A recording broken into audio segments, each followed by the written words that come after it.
A very good morning, members of the Faculty of Medicine. So today I'm the moderator for this session. I extend a warm welcome to each of you as we convene for today's webinar. So dedicated to commemorating World Sleep Day, observed on 7th of March, 2024. So the main focus today is obstructive sleep apnea. We have two esteemed speakers for today's webinar. So the first talk today is Silencing, Snores and Widening the Airway, Soft Palate Surgery for Obstructive Sleep Apnea by Dr. Julius Liang. Dr. Julius is a clinical lecturer with our department here in University Malaya. He obtained his medical degree in India and postgraduate qualification at University Malaya. He's currently doing his sleep medicine fellowship at Singapore General Hospital and will lead the sleep medicine in University of Malaya very soon. So Dr. Julius has organized collaborative treatment sessions and research initiatives in this area. So he's currently presenting from Singapore today. So Dr. Julius, the floor is yours. Hello, good morning, everyone, to fellow speakers and, of course, colleagues from all around. And, of course, thank you, Prof. J, for introducing me. My name is Julius. I'm here to speak about a very interesting topic, which I am very much passionate to be a part of. So my topic is on the silencing of snores and widening of airway, and we'll be focusing on the soft palate surgery for OSA. So first and foremost, I declare no conflicts of interest, and this is a non-funded presentation. And I would like to thank my mentors, which I had the privilege to meet off for the past few years. So what we're going to discuss today is 5 things, and 5 things straight to the point. The first thing we're going to discuss is actually on the introduction of OSA. Since this is a part and parcel of World Sleep Day, I would like to speak a bit on how OSA affects us as the population of the world, and of course how it affects us in UMMC, University Malaya Medical Center, and of course where we play the role as a Jeyanthi sleep unit. And we will then delve into why the soft palate, why not the rest, when to approach the soft palate, and what are the surgical options available for the soft palate. So without further ado, I will start with my introduction. So first and foremost, what is OSA? It's actually a partial to complete obstruction of the upper airway that occurs predominantly during sleep. It's that simple. So what do you mean by the upper airway? The airway that is above the thoracic outlet. Okay, above it, we call that the upper airway. Based on the Wisconsin study, which is one of the first few major studies that was done, it is stated that it's about 13% of men and 6% of women of the world actually has OSA, which is a very substantial number. And 1 in every 5 Americans have sleep apnea. Many more are undiagnosed. 15% of all OSA has at least hypertension, which means that OSA is very much associated with chronic diseases. 41% of BMI above 28 has OSA, and 78% of all patients of class 2 obesity have OSA. So it's very much clear that obesity is very much related to OSA. And as we all are aware, obesity is very much described by our country as an epidemic, a nationwide epidemic. And obesity and OSA does go hand in hand. So how about the worldwide view on OSA? As you can see, it's not just Malaysia. We are talking about places like Hong Kong, Spain, USA, Brazil, India, all has their own individual statistics. And if everyone is aware, if we are talking about the American Heart Association, if you look at the 8 lives, 8 essential components, one of them is actually sleep. Okay, if you can see here is number 4. And the AHA actually associates and recommends at least 7 to 9 hours of good quality sleep a day to make sure that we have the minimum life essentials. So why is that so? Because it is associated with many chronic diseases, not including those that involve social risks such as accidents. OSA is involved in 1.37 odds ratio of developing type 2 diabetes mellitus. OSA is also associated with a 1.37% odds ratio developing hypertension. 1.46 for coronary heart disease, 2.2 for coronary heart disease and cardiac failure. And of course, the highest risk will come in stroke, 2.86 odds ratio to developing a stroke. So it goes without saying that OSA is very much associated with chronic diseases, and it is worth to treat because to prevent all these chronic diseases from occurring, treatment of OSA does play a role. So coming back to our local practice, when I first came in 2022, there were a few pain points and challenges that we faced. We noticed that when we are talking about population, there's an increase of OSA cases about 5 to 10% per year. And as we are all aware, currency of the ringgit is steadily declining at this point, and as a result of which, CPAP cost has been increasing, and there's cases whereby we hope to not overprescribe CPAP for some patients, and we would like to manage patients accordingly. Therefore, CPAP alternatives does play a role in some cases. The waiting time for PSG for level 1 is actually overloaded. We're going up to 13 to 14 months, and how to solve it, we need to discuss about how to solve it. There are very few lack of options available for CPAP alternatives when I arrived in 2022, and we are trying to improve on that. And of course, at one point, we had very lack of structured clinical management because we didn't have a OSA CPG at that time. But now, 2024, we have one now. We have a lack of training, research, and service development for sleep medicine practice. So these are the 6 main pain points that we face in UMMC. And of course, when we're talking about the sleep clinic development in University of Malaya, we were initially under the division of rhinology, and we subsequently branched out into sleep.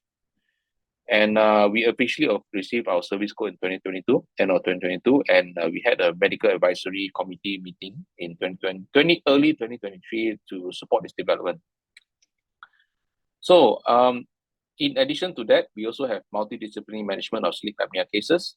We have a monthly MDT between dental ENT and respiratory ENT for complex OSA cases. We have developed the PPUM or UMMC Interdepartmental Standard Operating Program in 2023.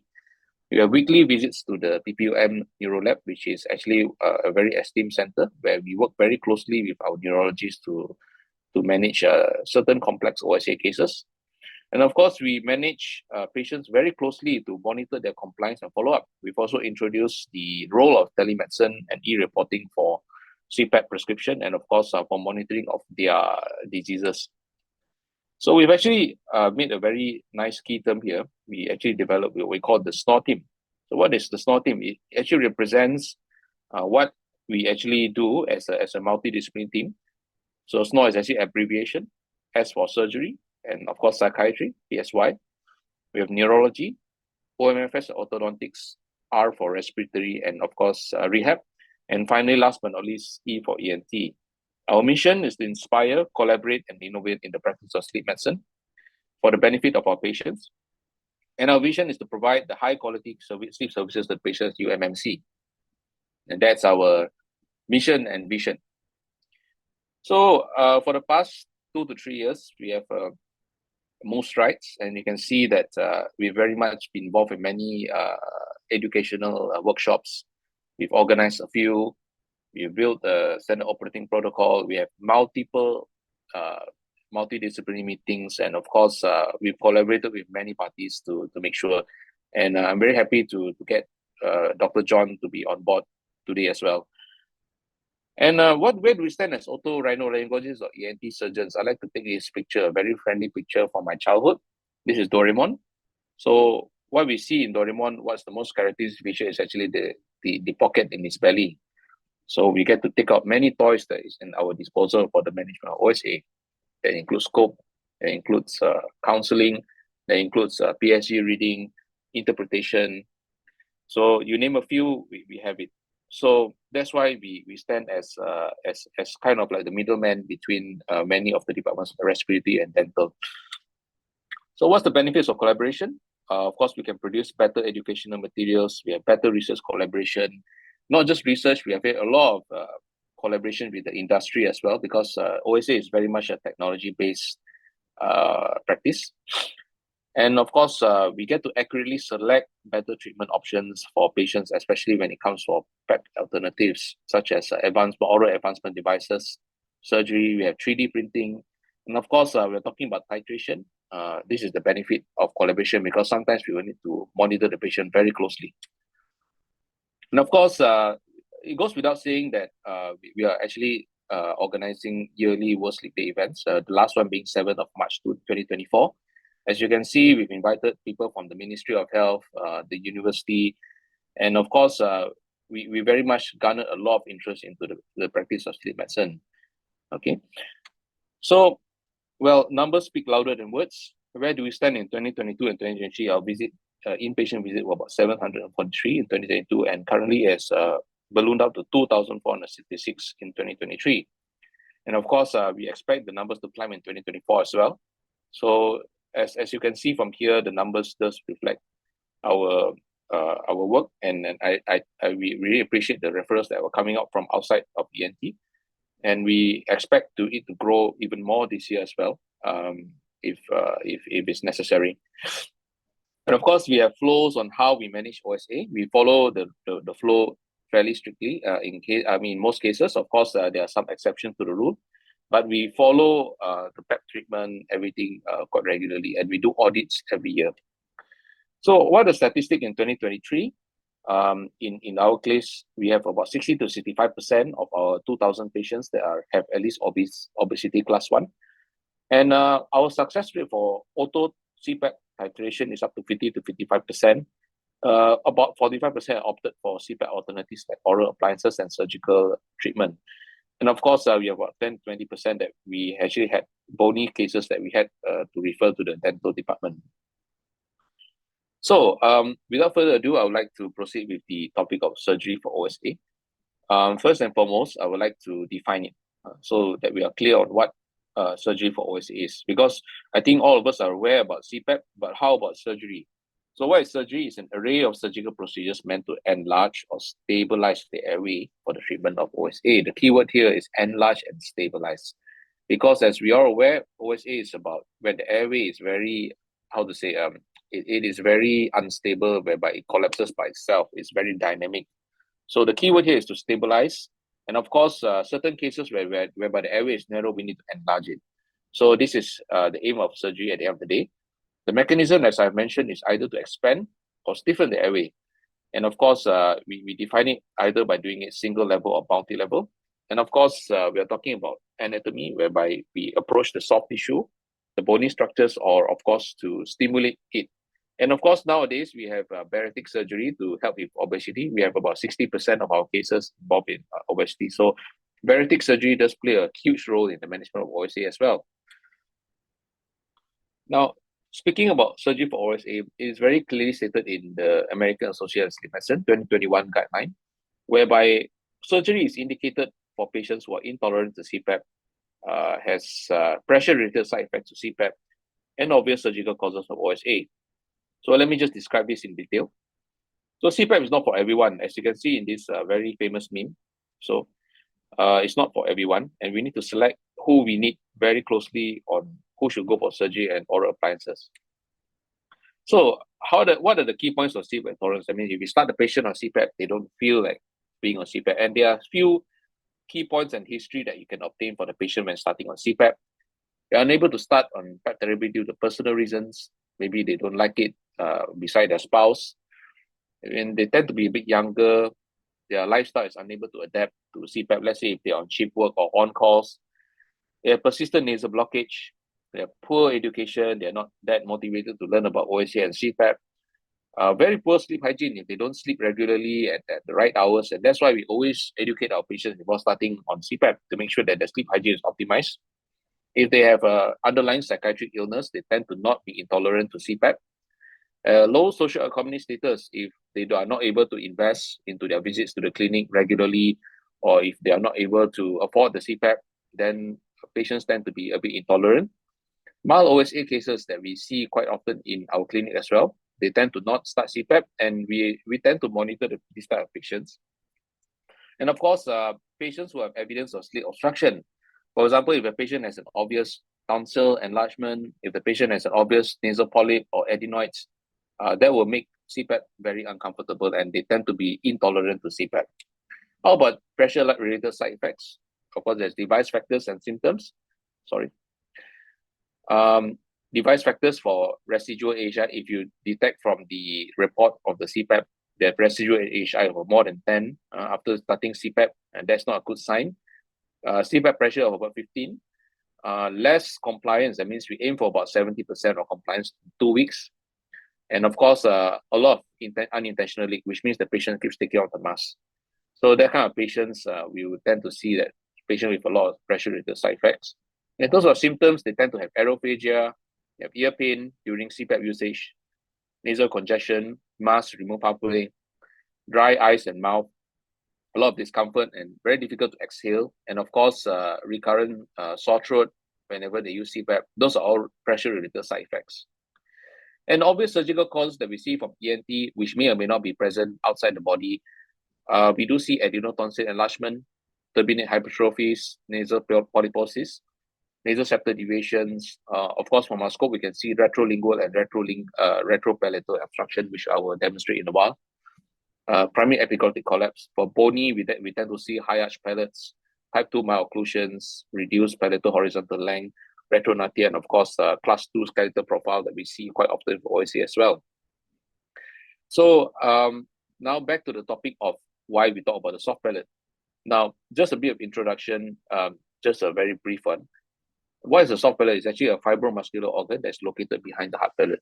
And the function is to prevent food and other particles from going into the oral, from the oral cavity to the nasopharynx. It is a very vital role. It plays a vital role for speech and swallowing. So it allows us to breathe and eat at the same time. And the 5 muscles attached, 2 upwards, which is the tensor villi palatini, levator villi palatini, 2 attached downwards, the palatal bossus and palatal pharyngeus, and one muscle in the midline. Very simple organ, but actually, if you look closely, there's a lot of evidence on the treatment of the soft palate in OSA. So this is a picture of the anatomical distribution of the soft palate. And as you can see from this diagram, we can see that the soft palate raises when we speak, okay, and it closes up, and when we actually breathe through the nose, it opens up, okay. So it's actually a very dynamic organ whereby if it breathes, it goes up, and when it doesn't, it closes up by itself. So it's dynamic. So this will depend on the muscle tone. If the muscle tone decreases, then the function does not, it doesn't function, and it tends to close up by itself. So why do we talk about the soft palate? I would like to take a paper which I actually I had the privilege to meet the authors as well. This is Dr. Prof from Sengkang Hospital.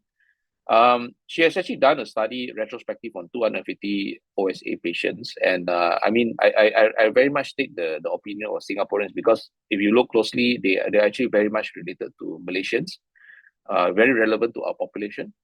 So what does the study shows? It shows that 68.4% of patients have multi-level obstruction. And if you can see from here, what's key is actually most cases, 57.2% actually has the palatal or soft palate obstruction. And of course, so 46%, which is a very challenging area to manage, is associated with retrolingual or the tongue obstruction, which my colleague Dr. John will explain in a while. And when the patient is obese, there's a very high odds ratio for tongue obstruction. This is very important. So when a patient is obese, they tend to have tongue obstruction. And if they are not very obese, they have soft palate. This is what we are trying to say. Now, the next thing about the problem statement in soft palates, as you can see by Patel et al. Palate, when patient has OSA, they tend to have, well, we like to think of it as a structural obstruction, but the study done by Patel et al. Shows that it's very much a neurogenic cause that causes obstruction. It is very much due to hypotonia. And when there's no tone in the muscle, the soft palate tends to close up by itself. So that's why there's a role for us to stiffen the soft palate, and of course to expand the soft palate. Okay. Now, of course, when we are talking about for ENT surgeons, what we need to identify is whether the obstruction is functional or structural. Structural in the sense that if there's a surgical cause, functional means that there's very much due to hypotonia. Okay. So these two makes a difference in our treatment, because hypotonia tends to respond well to CPAP, and structural tends to respond even a bit better to surgery, and subsequently we can start CPAP later. And sometimes we have both functional and structural at the same time. So I think we have few features that we can see, which is elongated uvula, retroglossal and retrolingual size reduction. We have increased higher to mandibular distance. I think the anesthetists would know this very well as well, other than just ENT. We have a shorter and more vertical mandible. We have a retronetic mandible, dental overbite, adenotonsillar hypertrophy, and of course, macroglossal and large tongue, which we often see in Friedman's classification or Malampati. So why is dynamic and structural important? Because based on the scope, we can see and determine which is the best treatment option for patients. Okay, so should we perform surgery when the hypotonia exists? And should we tell the patient that after surgery, you're going to still be on CPAP? So that's why it's important for us to do a scope. So just to demonstrate where we see this, one of our patients, it demonstrates functional obstruction. What we will see here is an enlarged airway, which collapses very easily when the patient attempts to snore. So please enjoy the video. So this is at the region of the retropalate, as you can see from here. As you can see, the airways are wide, but when we ask the patient to snore, as you can see, it collapses very readily, which means there's obvious hypotonia in this patient. This patient actually is fairly plus sized for his age. And as you can see, it collapses by itself very easily. So this shows that the patient is having some hypotonia. And as you can see from the bottom, if you look closely, the tongue is also obstructed at this point. Okay. Okay. This is what we see on scope. So now let's compare with structural obstructions. Now we can see here, even without snoring, you can see that there's very obvious narrowing of the retropalatal region. Okay. As we go down to the tongue, as you can see, the tongue is also enlarged, and without snoring, the patient also has very bad obstruction. So this is very much a structural cause. So just the background of this patient, he actually has a dental cause, which is a skeletal abnormality that's causing this obstruction. So based on our scope, we can actually see that the causes of obstruction is very clear. There are some cases that it is due to hypotonia, and some cases are very much structural. These two cases are very different. How they present to us, one tends to be a bit more, positional. One tends to be less positional. One tends to have more hypopnea. One tends to have more apnea. So by seeing cases like this, determining what we see from our scope, we are actually able to predict whether the patient has severe OSA. We can predict, when we should send the patient for early sleep studies and whatnot. So that's one. Now, how about the anatomy of the soft palate? As you can see here, described by Professor Tucker Woodson, we can see that there is a certain structure that we often see from the scope. And we can see it's very clearly defined as a concentric intermediate vertical pattern. And this is what we document in our findings every day in our sleep clinic. And of course, if you can see from the list of options that we have in our menu, we have so many, but we like to focus on the first four. So our aim of surgery must be very clear. It's either whether to correct the somnolence, to reduce snoring, to bring the AHI down, to bring the SpO2 up, to bring the REM percentage up, to help weight loss, or to help chronic medical diseases like hypertension. So of course, there's no way to achieve all of this, but we usually aim for one. And to tell the patient, okay, our aim is to reduce your AHI, our aim is to reduce your snoring, and the aim has to be very clear. And of course, outcome of surgery, we tend to aim for a few things, which is to reduce the CPAP requirements, how much pressure that we need to reduce, and how much comfort we can bring for giving CPAP. And it's very clearly documented in literature that surgery does improve CPAP compliance and comfort. And we are trying to aim for chronic, better cardiovascular outcomes. And into mild to moderate cases, in some cases that patient is unable to accept CPAP as treatment, we tend to try our best to put the patient free on CPAP. So strategies to address the soft palate. Now understand that, of course, nowadays we're shifting towards multi-level surgery. There are three strategies to address the soft palate. It's to stiffen, to expand, and of course to stimulate. So I'll talk about stiffen first. Okay, and before we go for stiffen, we also must know who are the ideal candidates for surgery. They tend to be young females, patients with predominantly hypopnea instead of apnea. They have mild to moderate OSA. They have single level obstruction. BMI of less than 30 or 28 in our country. And of course, we tend to aim for mixed to central apnea less than 25%. But in our center, if we can get patients that with no central apnea, will be the best. And of course, last but not least, people always forget about this, is good motivation. Good sleep hygiene, good weight control, and is motivated to go through the surgery. So what is the stiffening? We use radio frequency devices to cause fibrosis of the soft palate, because as we are all aware, snoring is because of vibration of the soft palate, and that's because of a narrowing. So we do offer options like this. So the question is, what is the benefit to the patient if the patient is willing to invest? And in other words, this actually has very minimal benefit in HI based on the two papers listed here. It has very short-term snoring intensity improvement. Now, we don't have local data in Malaysia, but in my own experience, when we do radio frequency of the soft palate, they do improve over time. But whether it's prolonged or not, I don't think I've seen it as prolonged in my own experience, but we need to conduct some studies to really validate this. And what are our users for radio frequency or stiffening of soft palate? We generally recommend them for primary snorers with low BMI. So this is based on the evidence that we've gathered from all around, and we decided to go for that. And we do not give them unexpected. We don't give them some expectation that they'll be cured from OSA by just using radio frequency. So this is one thing that we've offered.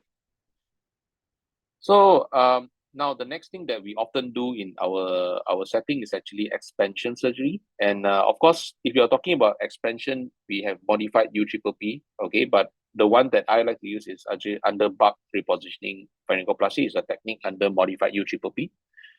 So as you can see from here, a very complicated and complex technique that we use.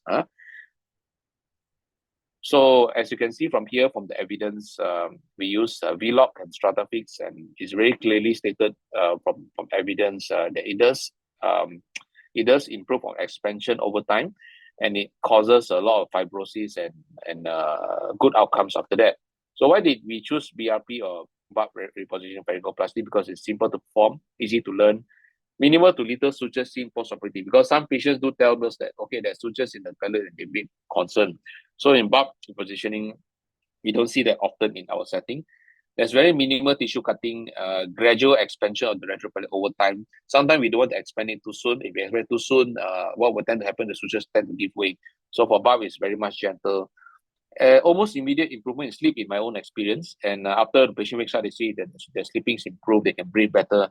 And I believe that it's very, very useful in mild to moderate OSA, and of course in position OSA. But if we don't limit it to mild to moderate, sometimes in severe cases, if we want to start them on CPAP, we do give them an option for bulk reposition pharyngoplasty. And the procedure requires a tonsillectomy. And of course, we don't have much studies that show if we use powered tools such as bisect and coblation compared to monopolar. We don't have that data yet. And we always keep the bleeding as minimal as possible. So this is an example of our procedure being done. And of course, we have a short video, which I will not show in detail. So this is one of our patients who have agreed to consented for our video recording for our demonstration purposes and for documentation. So we actually suture the soft palate and we hitch up, okay? As you can see, we've actually brought up the whole pharynx forwards and expand it laterally. So the endpoint is, as you can see clearly, that after the procedure, the soft palate tends to be advanced forwards and laterally. So post-operatively, we tend to see that as well. Okay, so our results for the past 3 months post-op, of course, we have results from 2022 to 2024. We have 38 patients. Our average AHI reduction is from 33 down to 18. Lowest desaturated tends to improve from 72% up to 86%.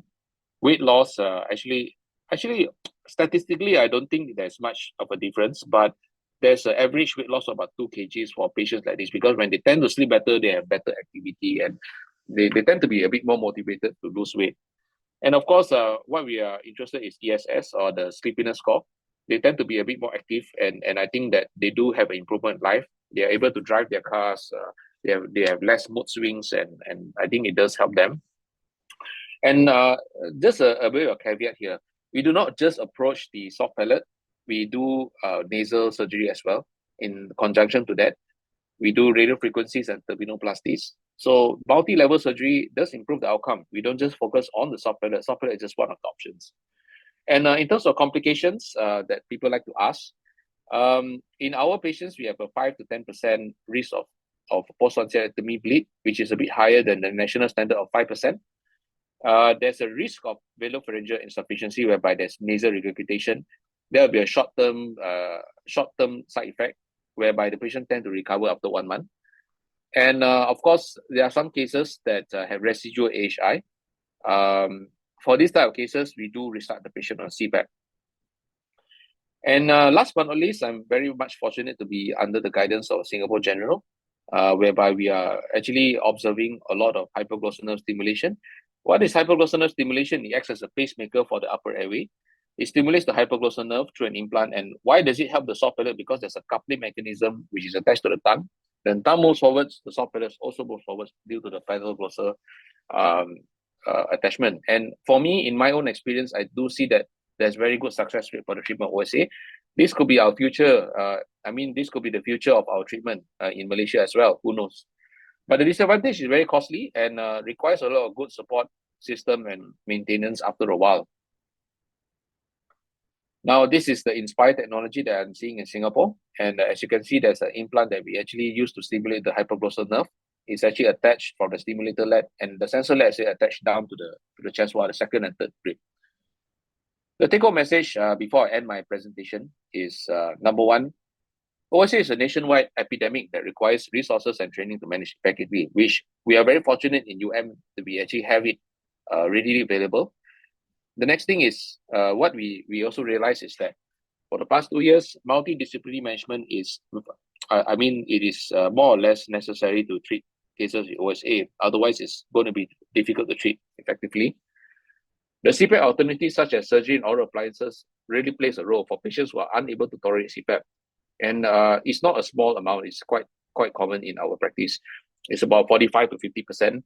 And I believe that we can't discharge a patient without any treatment. I think that there's always a role for alternatives such as surgery and oral appliances. And 3, methods of modality for treatment. And if anyone asks, if you can't remember the techniques and whatnot, is either to stiffen, to widen, and to stimulate. And the best outcome is always achieved for multi-level surgery, but not just the soft palate alone. But then again, I must make a caveat here, which is CPAP should be attempted first. Never go for surgery. All patients go for a CPAP trial before that. And if I were to tolerate, then we will go for surgery. We will start small. And then once the patient is unable to tolerate that, we go for surgery. Because surgery is often unreversible, especially for bony surgery.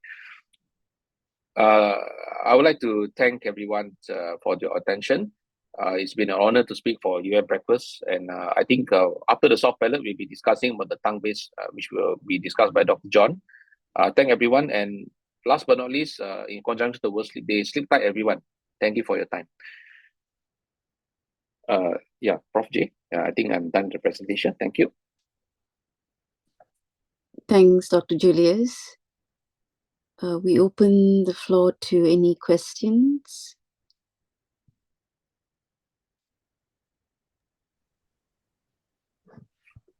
Let's just check the chat group. There's there's no questions.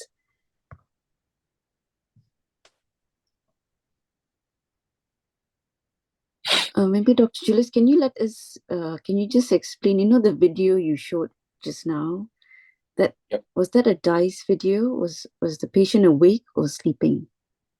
There was, both of them are awake. Both of them are awake. The first video, let me just open up again, just to show what I mean. Both are awake scopes. Both cases are patients awake. And why am I showing this is because most patients that come to us with these type of presentations, and based on this, why is the patient awake is because we wanted to show how the palate moves when the patient attempts to snore. Okay. So as you can see from here, we can see that it's actually quite wide. The problem is when the patient starts to snore responsibly, you can see that the lateral pharyngeal wall actually collapses by itself. You can see that the palate moves backwards. this is what's causing the patient snoring. And in addition to that, he has a lot of retrolingual or behind the tongue, there's a lot of obstruction as well. So actually, we can determine the cause of this. In comparison to a structural obstruction, we can see that whether the patient snores or not, there is still an obstruction. So these are actually more or less a surgical case that we need to address. And the scope is actually fairly important for our assessment. Yeah. Okay, thank you. These are both awake scopes. Yeah. Okay. And I guess we also tend to do sleep scopes, which is known as DICE, which is done in the operating theatre. Yep. Okay, there's two questions. One is by Prof. Anna. Does this surgery work in children 12 plus? I think Dr. John has sort of answered it in his in the Q&A box. So we shall. She's asking, what is the minimum age for surgical intervention that you've mentioned? Yeah, I agree with John. Actually, for palatal surgery and whatnot, we tend to not do UPPP and modified bowel expansion surgery because in our own experience, they do respond well to adenotonsillectomy, especially patients who need some form of CPAP therapy. They do actually respond, and in fact, a lot of our patients after doing adenotonsillectomy, they tend to be asymptomatic after that. So we do not recommend and go towards UPPP for children. In my own experience, I've not done a UPPP for kids. How about you, John? What do you think? How about your experience? Hi, Julius. Yeah, I don't do UPPP for kids. Usually it's not required unless in the Down syndrome or cases of palatal failures. I think we can be considered, but that's quite controversial. I think a follow-up question also has the minimum age. I think again, to do the physiology, the tonsils tend to start to grow about 3 to 4 years old. So usually it's quite rare to see very, very young children with big tonsils. Hardly see them at 1 or 2 years old, but generally start to consider preschool, primary school level, only if it's causing problems. That said, some of the tonsils may involute on their own, so there may be a role for observation. Especially if the tonsils are reactive to things like upper respiratory tract infections. So often it's a discussion between the patient, the family, and the physician on whether to observe or to go in for surgery. Mm-hmm. That's true. But in children, I also notice other than adenotonsillar hypertrophy, there are some cases that do have a lot of skeletal problems that need to be addressed because when they have a chronic obstruction, they tend to grow in a very different direction. They tend to have very, very narrow palate because of a bony obstruction. Their chin tends to be very short. For that type of patients, I think dental assessments to be done, whether to go with myofunctional therapy, whether to go for exercises, whether to put on functional braces. This all needs to be done as a multidisciplinary team. So, in summary, to answer Prof, I think in my own experience, I don't have much experience in UPPP in children, because the short answer is because most of the cases is surgical obstruction rather than hypotonia. I don't think that at my own knowledge, I don't think there's a point that we need to stiffen and to expand so much, because by eliminating the surgical obstruction, most cases will resolve. But of course, there are some certain cases like C palsy or maybe patients with syndromic features. We need to have a multidisciplinary discussion on whether to go towards surgery, because they tend to be complicated and we don't want to affect the patient's growth from young age to adulthood. So I think that's important to note. Okay, so let's move on to our second topic today. Sorry, Prof, there's a person, Sarah Ahmad, asking for role for, sorry, okay. I think about myofunctional therapy. Just to be clear, at the moment we are trying to get myofunctional therapy in PPOM. I've got a few stakeholders who might be interested from the dental side. Yes, I do feel that there is a role of myofunctional therapy for some cases. But the thing is, we at the moment we don't have dedicated staff to perform these exercises, but hopefully soon. So the short answer is yes, I think there is a role. I very much agree with Dr. John. Exercise does strengthen, but the question about exercise is just like building a six-pack of big biceps. How long can you maintain that six-pack and biceps? I mean, are we that motivated to exercise every day?